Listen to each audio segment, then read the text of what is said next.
Praise the Lord. இந்த பிப்ரவரி மாதத்தில் 16ஆம் தேதியாகிய இந்த திங்கட்கிழமையின் காலை வேளையில் தேவ சமூகத்தில் வந்திருக்கிற ஒவ்வொருவரையும் கர்த்தர் தாமே ஆசீர்வதிப்பாராக.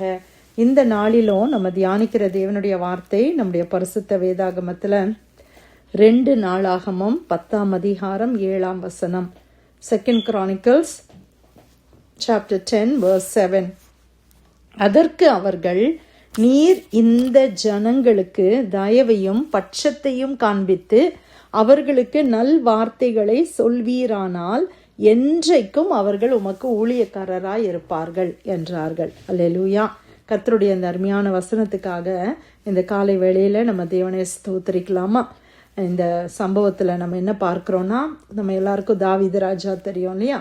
அந்த தாவீது ராஜாவுடைய மகனாகிய சாலமோன் அவர் ராஜாவாகி அவர் ஆண்டவருக்காக ஆலயத்தெல்லாம் கட்டினார்னு நமக்கு தெரியும்.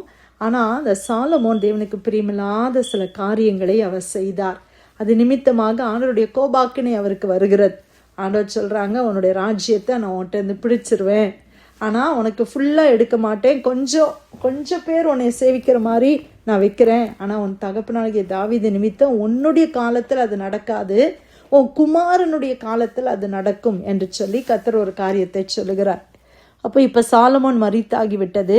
சாலமோனுக்கு பதிலாக அவனுடைய குமாரன் ரெகோபயாம் அப்படின்ற ஒரு மனிதன், ரெகோபயாம் சாலமோனுடைய குமாரன் இப்போ ராஜாவாகி அவன் அரசாளுகிறான்.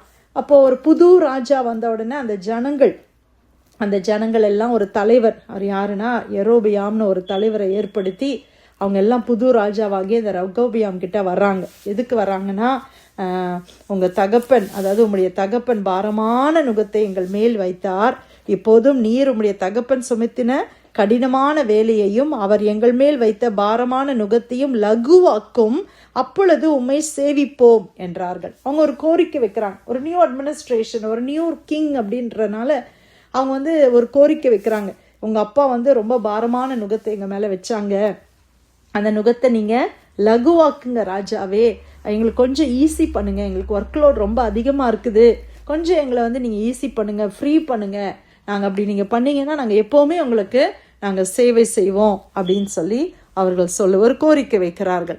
அப்போ இந்த ராஜா என்ன செய்கிறார் என்றால், அதற்கு அவன், நீங்கள் 3 நாளைக்கு பிற்பாடு திரும்ப என்னிடத்தில் வாருங்கள் அப்படின்னு சொல்கிறார். சரி, நீங்கள் ஓகே, நான் கன்சல்ட் பண்ணிவிட்டு சொல்கிறேன், 3 நாளுக்கு அப்புறமா நீங்கள் வாங்க.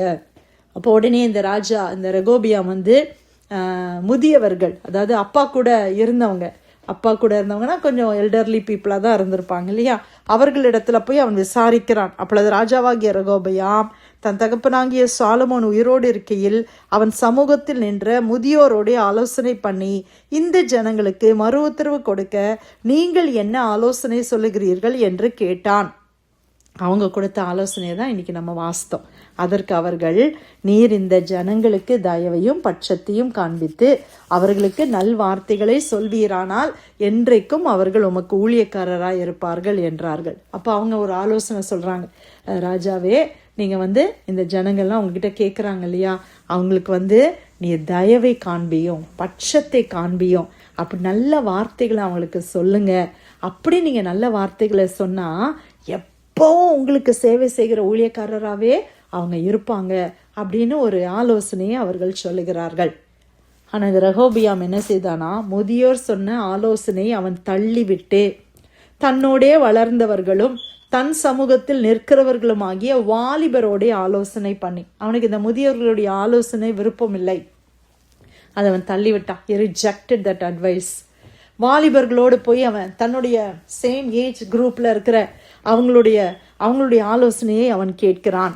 அவங்க என்ன சொல்கிறாங்க அப்படின்னு பார்த்தீங்கன்னா, அவர்களை நோக்கி அவங்க வாலிபர்கள்லாம் சொல்கிறாங்க, உம்முடைய தகப்பன் என் நுகத்தை பாரமாக்கினார், நீ இதை எங்களுக்கு லகுவாக்கும் என்று உம்மிடத்தில் சொன்ன இந்த ஜனத்திற்கு நீ சொல்ல வேண்டியது என்னவென்றால், என் சுண்டு விரல் என் தகப்பனுடைய இடுப்பை பார்க்கிலும் பருமனாயிருக்கும், இப்போதும் என் தகப்பன் பாரமான நுகத்தை உங்கள் மேல் வைத்தார், நான் உங்கள் நுகத்தை அதிக பாரமாக்குவேன், என் தகப்பன் உங்களை சவுக்குகளினாலே தண்டித்தார், நான் உங்களை தேள்களினாலே தண்டிப்பேன் என்று சொல்லும். இவங்க கொடுத்த அட்வைஸ் எப்படி இருக்குது? இன்னும் பாரப்படுத்துவேன், என்னுடைய தகப்பன் உங்களை சவுக்குனால தான் அடித்தாங்க, பனிஷ்மெண்ட் உங்களுக்கு சவுக்கு தானே, இனிமே தேளை கொண்டு நான் உங்களை தண்டிக்க போகிறேன் அப்படின்னு சொல்லுங்க அப்படின்னு இந்த வாலிபர்கள் ஒரு அட்வைஸ் கொடுக்குறாங்க. இந்த ரெகோபியாம் என்ன செய்தார்? முதியோருடைய ஆலோசனையை தள்ளிவிட்டு இந்த வாலிபருடைய அட்வைஸை அவர் கேட்கிறத நம்ம பார்க்குறோம். அப்போ 3 நாள் கழித்து அந்த ஜனங்கள் எல்லாம் வர்றாங்க. ஜனங்கள்லாம் வந்த உடனே இப்படியான ஒரு ஆலோசனையை சொல்ல உடனே அந்த இடத்துல என்ன நடந்துச்சு? ஒரு பெரிய பிரச்சனை ஆரம்பிக்கிறத பார்க்கிறோம். ராஜா தங்களுக்கு செவி கொடாதது இஸ்ரவேல் எல்லாரும் கண்டபோது ஜனங்கள் ராஜாவுக்கு மறு உத்தரவாக, தாவீதோடே எங்களுக்கு பங்கு ஏது? ஈசாயின் குமாரனிடத்தில் எங்களுக்கு சுதந்திரம் இல்லை. இஸ்ரவேலே உன் கூடாரங்களுக்கு போய்விடு. இப்போது தாவீதே உன் சொந்த வீட்டை பார்த்துக்கொள் என்று சொல்லி இஸ்ரவேலர் எல்லாரும் தங்கள் கூடாரங்களுக்கு போய்விட்டார்கள். அப்பொழுதுதான் அந்த இஸ்ரவேல் என்கிற அந்த ராஜ்யம் 2ஆய் பிளவுபட்டது. 10 ராஜ்யம் அந்த நார்தர்ன் ட்ரைபில் அவர்கள் போய்விட தான் kingdom of Israel, kingdom of ஜூடான்னு சொல்லி இந்த இடத்துல தான் அது பிரிந்து போனதை நம்ம பார்க்குறோம். 2 கோத்திரம் மட்டும்தான் ரெகோபயாமை ராஜாவாக அங்கீகரித்தார்கள். மற்ற 10 பேரும் அவன் கூட்டிகிட்டு வந்தான் பார்த்தீங்களா, ஒருத்தன் யெரோபியாம், அவனை ராஜாவாக்கிட்டு அவங்க போயிட்டாங்க. இதுலேருந்து நம்ம என்ன அண்டர்ஸ்டாண்ட் பண்ணுறோம்? அவங்க என்ன சொல்லிட்டு போகிறாங்க? தாவீதுக்கும் எங்களுக்கும் சம்மந்தம் இல்லைன்னு சொல்கிறாங்க. தாவீது கட்டி காத்த ஒரு கிங்டம், அவ்வளோ கஷ்டப்பட்டு அந்த ராஜ்யத்தை அவர் கொண்டு செல்லுகிறார். சாலமனுடைய புத்தியினோ அதுக்கு மேலே ஃபூலிஷாக யார் நடந்தா? ரெகோபியாம். இன்னைக்கு இந்த சம்பவங்கள்லாம் நம்ம உலகத்தில் நடக்கிறத பார்க்குறோம், அப்படி தானே இல்லையா? நிறைய பேர் பாருங்க, கஷ்டப்பட்டு சில காரியங்களை சம்பாதிச்சு நல்லா கொண்டு வருவாங்க. ஆனால் பிள்ளைங்க பார்த்தீங்கன்னா புத்தியினமாக ஒன்றும் இல்லாமல் ஆக்கிடுவாங்க, அப்படி கம்ப்ளீட்டாக டிஸ்ட்ராய் பண்ணிட்டு போயிடுவாங்க இல்லை? அந்த மாதிரி தான் இந்த இடத்துல நடந்துச்சு. ஆனால் இதில் தேவ நோக்கம் ஒன்று இருந்துச்சு. ஆனால் நம்ம இன்னைக்கு என்ன நம்ம இதில் அறிந்து கொள்கிறோன்னா, முதியவர்களுடைய ஆலோசனைகளை நாம் கேட்கும் பொழுது அதில் ஒரு அந்த ஆலோசனையில் டெஃபினட்டாக என்ன இருக்குது? ஒரு வேல்யூ இருக்குது இல்லையா? இன்னைக்கு நம்மளோட ஏஜ் குரூப்பில் இருக்கிறவங்களோட ஒரு ஆலோசனை கேட்குறத விட நம்மளோட வயசில் பெரியவங்க அவங்கக்கிட்ட ஒரு ஆலோசனை கேட்கும் போது அவங்க எத்தனையோ லைஃப்பில் எத்தனையோ எக்ஸ்பீரியன்ஸில் அவங்க வந்தவங்க, அவங்களுக்கு அந்த முதிர்ச்சி காணப்படுகிறது. அவங்க வாழ்க்கையை வாழ்ந்து திரும்பி பார்க்குறாங்க. இன்னைக்கு வாலிபர்கள் வாழ்கிறதுக்கு முன்னால் பார்க்குறாங்க. அப்போ அவங்களுக்கும் வித்தியாசம் இருக்குது. ஆனால் இன்றைக்கி எத்தனை பேர் முதியோருடைய ஆலோசனையை எடுத்துக்கொள்ளுகிறார்கள்? விசேஷமாக வாலிபர்கள் என்ன நினைக்கிறாங்க? அம்மா அப்பா அட்வைஸ் பண்ணா, இல்லை கிராண்ட் பேரண்ட்ஸ் அட்வைஸ் பண்ணா, இல்லை பாஸ்டர்ஸ் நமக்கு அட்வைஸ் பண்ணால், இவங்கெல்லாம் நம்ம ஜெனரேஷனுக்கு தகுந்த அட்வைஸே கிடையாது, இவங்கெல்லாம் பழைய காலத்தில் உள்ளதை பேசிக்கிட்டு இருக்கிறாங்களே அப்படின்னு நினைக்கிறாங்க. நம்மளும் அப்படி தான் நினச்சோம் இல்லையா? எல்லாரும் அப்படி தான். ஆனால் கர்த்தர் இன்னைக்கு நம்மளோட பேசுகிற வார்த்தைக்காய் கர்த்தரை ஸ்தோத்திரிக்கலாமா? அதே போல் ஆண்டவர் இன்னொரு காரியத்தை சொல்கிறார். இந்த வசனம், இந்த ஆலோசனை எப்படிப்பட்ட ஆலோசனை பாருங்க. இந்த ஜனங்களுக்கு தயவையும் பட்சத்தையும் காண்பித்து அவர்களுக்கு நல்வார்த்தைகளை சொல்வீரானால் என்றைக்கும் அவர்கள் உமக்கு ஊழியக்காரர். இப்போ ஒருத்தர் எனக்கு கூட இருக்கணும்னா நான் எப்படி அவங்களோட நடந்து கொள்ளணும்? இன்னைக்கு ஏன் பிரிவினைகள், ஏன் இந்த மாதிரி காரியங்கள் நடக்குது? ஏன் ஜனங்கள் ஒருத்தரை விட்டு பிரிந்து போகிறாங்க? எதனால இது நடக்குது? இன்னைக்கு எனக்கு ஒரு பொறுப்பு இருக்குன்னு வச்சுக்கோங்களேன். இப்போ இந்த ப்ரேயர் லைனே வச்சுக்கோங்களேன். இந்த ப்ரேயர் லைன் இருக்குது. நம்ம ஒருத்தரோட பட்சமாக இருக்கும்போது, தயவாக இருக்கும்போது, அன்பாய் நடந்து கொள்ளும்போது, ஒருத்தர் நம்ம கனமாய் பார்க்கும்போது, எல்லாருமே கனத்துக்குரியவர்கள். ஆண்டவர் ஆளை கிரியேட் பண்ண எல்லாருக்கும் என்ன இருக்குது? கனம் இருக்குது. இந்த ப்ரேயரில் வரும்போது, ஏன் லேட்டாக வந்தீங்க? ஏன் நீங்கள் சீக்கிரம் வரல? ஏன் இப்படி பண்ணுறீங்க? ஏன் ஜெபம் பண்ண மாட்டீங்க? சில நேரத்தில் நான் கோபப்படுறேன். ஆனால் அநேக நேரங்களில் நீங்கள் பார்த்தீங்கன்னா நான் கோபப்படுறதில்லை இல்லையா? நம்ம கோபப்படுறதுனால யாரையும் நம்ம அவங்கள இன்ஃப்ளூயன்ஸ் பண்ண போகிறது கிடையாது. இப்போ ஆண்டவர் நம்மளுக்கு கொடுத்த ஒரு காரியம்னா அன்பு.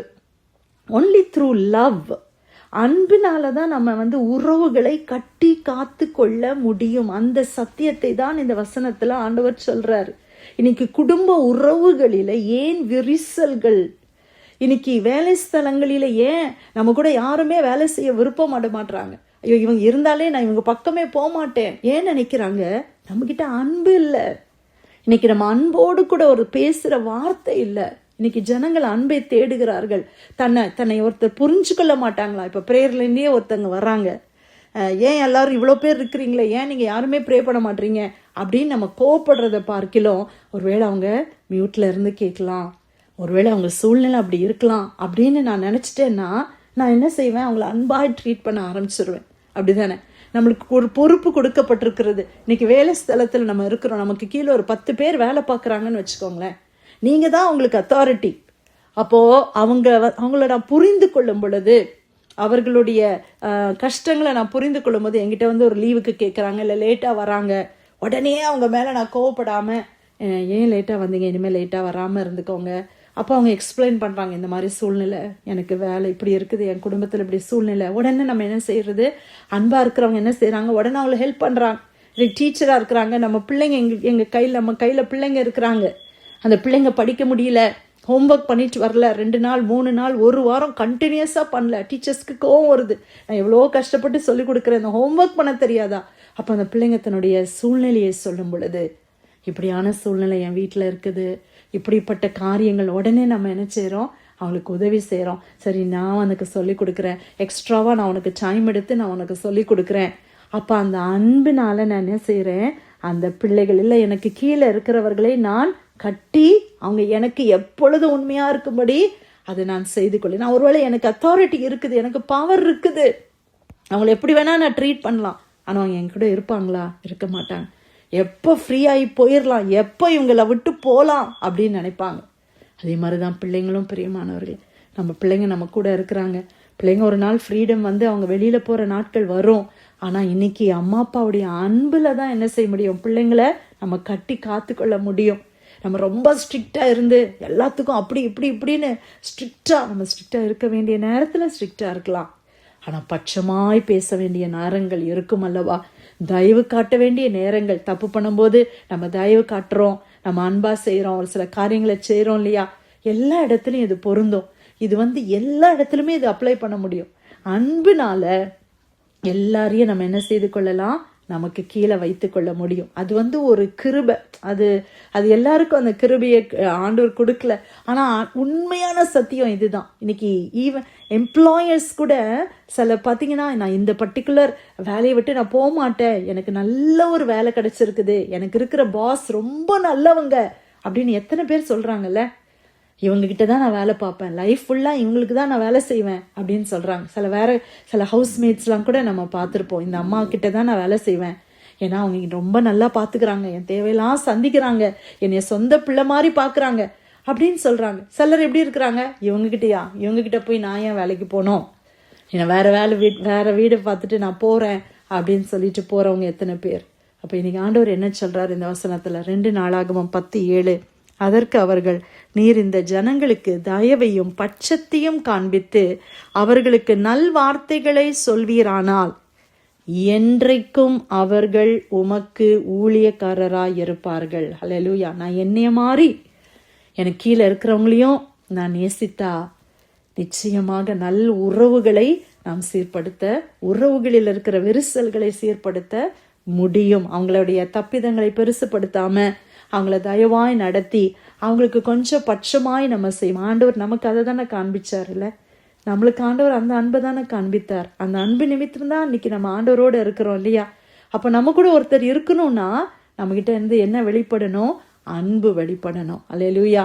கர்த்தர் கொடுத்த வார்த்தைக்கு நன்றி செலுத்தி யாராவது நம்ம ஜெபிக்கலாமா?